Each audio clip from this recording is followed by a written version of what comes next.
calls for a clear housing policy. The first female Deputy Clerk of Parliament takes up duty. And Barbadians take advantage of government's new business trust loans. Credible, balanced, committed. This is the CBC Evening News. A very good evening to you with the Tuesday, November 6th edition of the CBC Evening News. I'm Ryan Broom. In our top story, Barbados needs a clear housing policy, and it must include provisions for people who need shelter in the event of an emergency.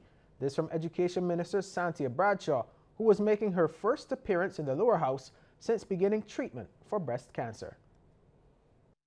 There must be a clear policy in terms of responding when people lose their homes in a fire and children are displaced, that we know that there's a stock available of housing accommodation across this country, that you know that you can pick up the phone and you can call and you say, Minister, this is what is happening. Officer, this is what is happening. I heard that when I think it was Valerie, that there was supposed to be accommodation for those kinds of situations. But still we can all tell the stories of persons who have not been accommodated quickly enough in relation to losing their homes in a natural disaster. We also have to have clear policy in relation to people who have disabilities. Now, Ms. Bradshaw says the housing policy in the United Kingdom is a good example of what can be done in Barbados if resources are properly used. And in this context, Ms. Bradshaw says the Barbados Labour Party didn't come to office to lay people off, but to ensure the systems already in place begin to work in the way they should. We have a number of people who call themselves planning officers and research assistants. We have to come to a point where we start to utilize the skills that we are sending them to the University of the West Indies to get an education to do. It is no more about a title, but we have to get our planning departments and our research assistants and our statistical analysts, get them to a stage where they start to inform the policy in the respective ministries to the benefit of the people of this country. Because people must now come to work with a purpose. Pay your rent. This is the advice from Minister in the Ministry of Transport, Works and Maintenance, Peter Phillips, to National Housing Corporation tenants who are in arrears. Minister Phillips notes that many Barbadians, especially young people, are interested in owning their own homes. He says, however, when delinquent tenants who do not hold up their end of the bargain, it makes it difficult for the NHC to do its work and provide housing solutions for others. It is wrong, Mr. Deputy Speaker, because if you owe the National Housing Corporation and you refuse to pay, you are preventing other Barbadians, you're preventing that organization from carrying out its work and expanding and providing more solutions, Mr. Deputy Speaker, for persons across this country. And if that is the case, then hence we would have the backup of 30,000 applications, Mr. Deputy Speaker, that have not yet been looked at. And the corporation is hamstrung, almost broke. Now, Minister Phillips was leading off debate on a resolution to vest land at Clough's St. Lucie to the NHC. He also condemned those who own their homes but rent them out while living in NHC units. There's no way that a man or a woman should have their own house, rent it out, but deprive some person else who does not have of the opportunity by living in a National Housing Corporation rental unit.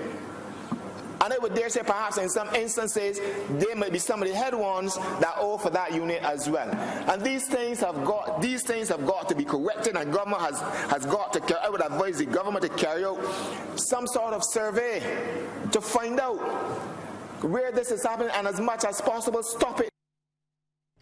Barbadians are being reminded they need to take home insurance very seriously.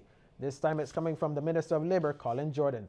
He says there's still a culture existing where some people see it as a waste of money, and this needs to change urgently.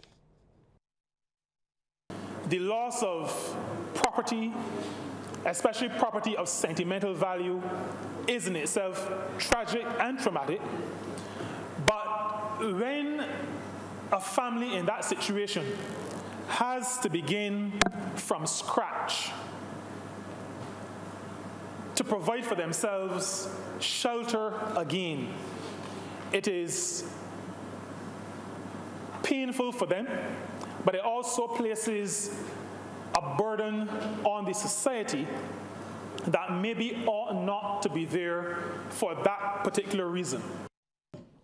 Government may need to look at making amendments to the legislation regarding government units. Member of Parliament for St. Michael West Central, Ian Gooding-Edgell, says people living in these units should be allowed to expand them, but cannot do so at present under the law. Whether we like it or not, because of the situation obtained in the past, there are some people who will love the opportunity to leave their parents' home and go and take their own mortgage. But because of the situation where they find themselves, because of the last 10 years, they're not in a position to save enough, or they're not in a position to acquire a home at current market rates, or they're not in a position to acquire land at current market rates. And therefore, in as much as they would like to leave home, they can't afford to do it at this stage. But perhaps if we had the necessary revisions to legislation that would allow them to expand existing government units, I think that will go a long way as well in terms of improving the circumstances and lives of the people who I've come in here to represent. The housing units in Haynesville St. James should soon get some attention. This from MP for the area, Sandra Husbands, who says she's been advised by the Ministry of Housing that has received the funding needed to start a rewiring project in that community. Speaking at the post-lunch session in the lower house, she said the ongoing problem of faulty electricals in the units have made them unsafe. Ms. Husbands adds the work that has to be done on these units is just part of a bigger problem with housing in Barbados. Not only do we have, because of the economic crisis squeezing people going back home, the resulting overcrowding and the social pressures that come from too many people living in a home are presenting serious social issues to the Barbadian public. And again, because of the economic situation, the deterioration of their living conditions, because they have no money to repair the homes. They have no money to fix them, to expand them, to make them more comfortable.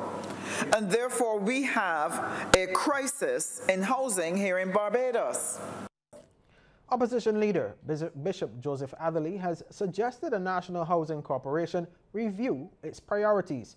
He says at this time the corporation's focus should be on making it easier for low-income earners to be property and land owners and provide for themselves. When the NHC understands that priority should be on property ownership for poor people and not revenue generation, it then must understand that in seeking to address that issue, perhaps it would be better to go the route of looking to provide those persons with a spot, with a piece of land upon which that historical Barbadian spirit of industry and self-development will thrive and build for themselves, especially in a context where government's finances are constrained. Now, Bishop Atherley also suggests a review of the issue of foreign ownership of land. Should we have leasehold-only arrangements? Do we allow for freehold to continue? I believe that's a very serious matter. We have to concern ourselves with the future's legacy. Development cannot be skewed. Our development should not be exclusive and therefore generating benefits only for a select group or a select class. But our development achievements should, as far as is practicable, allow for shared prosperity and the achievement of shared aspirations across the social landscape. In more news from the lower house, Barbados now has its first female deputy clerk of parliament. Attorney-at-law Beverly Gibbons was welcomed in the house this morning by Leader of Government Business Education Minister Santia Bradshaw. Minister Bradshaw described Ms. Gibbons' appointment as a notable moment for women in the country.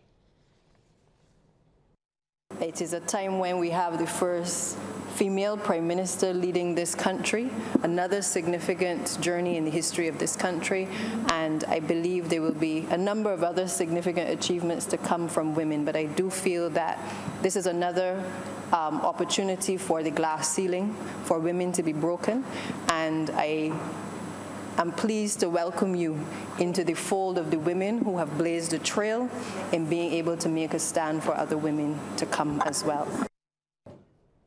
The new Deputy Clerk of Parliament was also welcomed by Opposition Leader Bishop Joseph Atherley. Women have been making assaults upon leadership in this country right across the land. They've finally descended upon Parliament, and I do not know that that is necessarily a bad thing. And I am sure that Ms. Gibbons would prove herself over time to be a worthy representative of that gender, but also a worthy officer of this House. And I welcome and congratulate her. Minister in the Ministry of Finance, Ryan Strawn, is challenging regional economists to bridge the gap between conducting research and using the findings to help improve the Caribbean's economies. Now, he was speaking at the 50th Annual Monetary Studies Conference held at the Hilton Hotel. We have the capacity to deliver a level of economic resilience simply because of the capacity that we have within the human resources across the region. We have the brains in this room, and certainly across the region, to solve any problem across the region. And therefore, we must commit to solving that problem, but in a way that allows the academic research, as presented here, to find its way into the boardrooms of whether it is the smallest company, the largest company across the region, such that we can turn the skill and the expertise that is here in this room into actionable decisions and proper decision making. Now, this year, the Central Bank is the host of the conference, and Governor Cleviston Haynes says it can offer solutions to some of the challenges confronting Caribbean countries. While our research techniques have become more sophisticated through the use of the latest econometric methods, we must not forget that the underlying rationale for our research remains that we need to explain how our economies have worked and to be able to develop strategies to confront the challenges that we face. Well, a collaborative effort by 3 local charities is expected to bring significant benefits to children in need. Now, come November 30th, the Red Foundation, established in 2017 by Stetson Red Plastic Bag Wilshire, will be hosting the inaugural Barbados Independence Ball. Chairman of the Foundation's Board of Directors, Alvin Jemmett, says the proceeds from the event will be used to support the programs of 2 other charities which focus on children and community development. There are 2 other charities that we are going to be supporting this year with this initiative. We don't really want to reinvent the wheel. There are so many other organizations out there doing good work that we want to be able to reach out and help and touch them as well. So this year, the Precious Touch Foundation and the Variety Club are 2 of the charities that we'll be working in conjunction with. Now, the gala event will be held at the Sir Garfield Sobers Gymnasium and will feature performances from Red Plastic Bag, Lil Rick, and Arturo Tapin, among others. Representatives of the Precious Touch Foundation and Variety, the children's charity of Barbados, say they're grateful for the opportunity to partner with the Red Foundation as they work towards their goals. We feel very thankful that Red Foundation has seen the work that we have done, and to have us be a part of this inaugural ball. They know the programs we do and the value of the programs we do. So we are really very, very happy to be able to partner. And this shows that it's easy for people to partner with charities, not only Variety, but with other charities to get things done. In other news now, the production is finished and it has been premiered for a special audience. But Barbadians may have to wait a bit longer to watch the island's first sci-fi movie in theaters. That's the word from the producer and director Stockton Miller. Ariane Phillips has more. Mr. Miller says The Land We Call Home was originally set to be released on October 24th in local theaters, but that date has been pushed back. The movie is based on the Goblin videos and voice notes that went viral on social media earlier this year. Right now, we are in the process of trying to get into the cinemas. Right now we're having a little problems with that, but hopefully by the end of the year or next year, we will have it in cinemas for all to see. At this point, he is considering arranging his own public viewing. We're planning to do a movie night, you know. We don't have a location as yet, but we plan to do it probably sometime, you know, in the Independence time. You know, people could come out and watch the film, you know, probably give a donation, you know. Yeah, because it's the first sci-fi film ever made in Barbados. It's a historic moment for film, so everybody should come out and watch it. Despite the initial hurdles, which included death threats, Mr. Miller is still pleased with the movie's success to date. Brandon Blackman, he won Best Actor, Best Lead Actor in male category at the awards, so big up to Brandon, good job. Well, the film was really not nominated this year, probably next year, I'm not sure. So we will wait to see next year what kind of awards the film brings. And he is already working on another project. I'm in the process of doing a series called Marlin Sights. It's actually based on a film I did before that, well, unfortunately will never be released for weird reasons, but anyways. Right, it's a series based on a film we did before. I'll be starting that shortly, and I'm looking for cast, so if anybody want to be part of it, just contact me on Instagram at Dr. Miller or on Facebook, Dr. Miller. Mr. Miller intends to continue expanding his portfolio of movies and shorts. Rianne Phillips, CBC News.